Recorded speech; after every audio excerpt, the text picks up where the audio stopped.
역사상 가장 위대한 장군은 누구인가? 역사는 역사상 가장 위대한 군 사령관들을 목격해왔습니다. 알렉산더 대왕과 같은 인물은 20세에 권력을 잡았고, 조지 주코프는 나치가 러시아를 침략하는 것을 저지했습니다.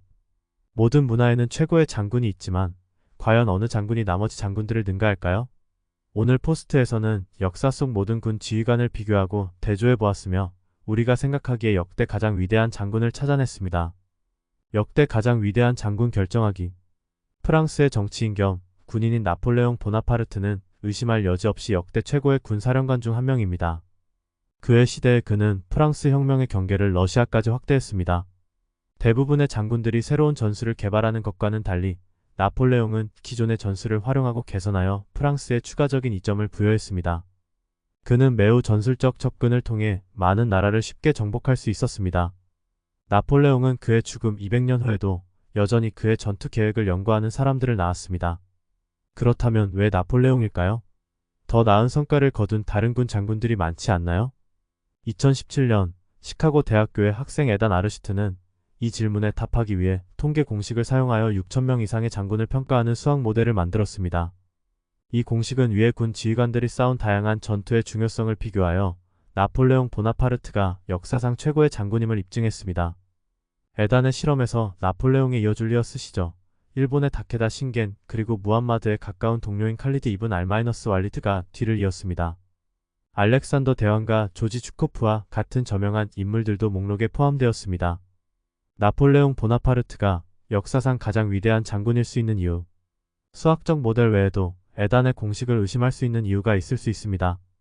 따라서 나폴레옹 보나파르트가 역사상 가장 위대한 장군이라는 추가적인 이유를 살펴보겠습니다. 1. 뛰어난 리더십. 나폴레옹은 훌륭한 리더였습니다. 역사학자들은 나폴레옹이 그의 군대에서 노련한 병사들에게 깊이 사랑받았다고 말합니다. 프랑스 혁명 덕분에 많은 군인들이 확보되었고, 이는 다른 군주국에서는 찾아볼 수 없는 장점이었습니다. 나폴레옹은 그의 부하들 중에서 올바른 리더를 선택하는 데 뛰어난 재능을 갖고 있었습니다. 좋은 예로 루이-니콜라 다부를 들 수 있습니다. 이 장군들은 나폴레옹의 명령을 받아 부대에 전달하고 정보를 제공했습니다. 대규모 군대를 효과적으로 관리. 나폴레옹은 부하들과의 긴밀한 관계 외에도 군대를 여러 개의 군단으로 나누되 하나의 지휘 아래에 두는 방식을 사용했습니다. 이를 통해 각 하위 부대는 공통의 목표를 위해 완벽하게 작동할 수 있었습니다. 비록 이 시스템이 처음에는 실패한 경우도 있었지만 나폴레옹은 이를 개선하고 1803년부터 이를 영구적으로 시행했습니다. 3. 계산과 기회를 잘 고려함. 나폴레옹의 전투 성공의 또 다른 요인은 계산과 기회를 잘 고려하는 능력이었습니다. 그는 자신의 병사들로부터 정보를 받아 적에게 접근하는 방법을 결정하고 기회를 남겨두는 것을 잘했습니다.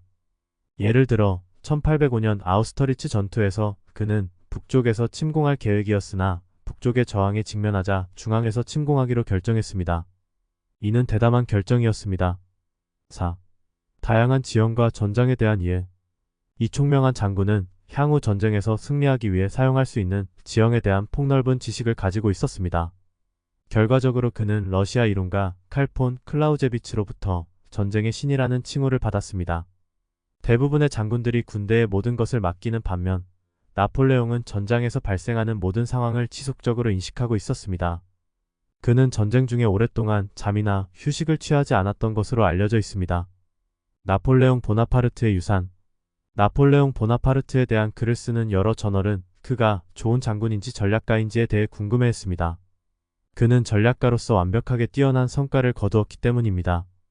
그의 전략은 후에 프랑스와 미국이 채택했으며 이로 인해 많은 재앙이 발생했습니다. 1914년 조프르 장군은 아우스터리츠 전투를 위해 나폴레옹의 전략을 구현했으나 모든 전선에서 패배했습니다.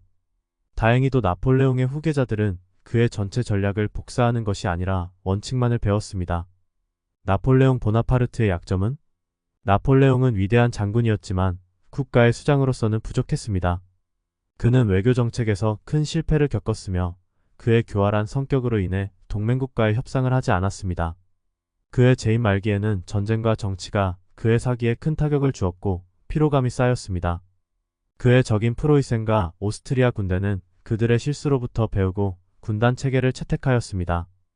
결국 모든 위대한 것에는 끝이 있습니다. 나폴레옹 보나파르트는 역대 최고의 장군이라는 칭호를 받을 자격이 있습니다. 그가 프랑스 군대를 재편성하고 고급 전략을 통합한 방식은 정말로 천재적입니다.